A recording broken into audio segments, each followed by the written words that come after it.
Now, the complexity of the matter comes in because the PPRA and the EACC have not come in to advise further after their investigations, and it is only the two that can break the stalemate regarding the following issues that the county has kept raising.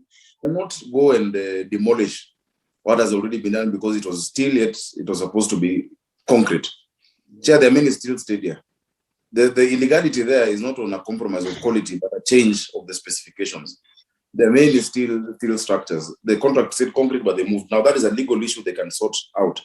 This contract has lapsed. Chair, we will do a report and give direction, because the direction we give as a committee gives political cover or legislative cover to the county government, to NMS, to EACC and PPRA.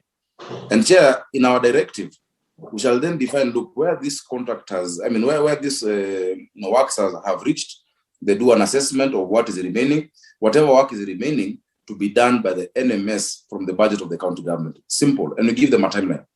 Otherwise, we will go around in circles.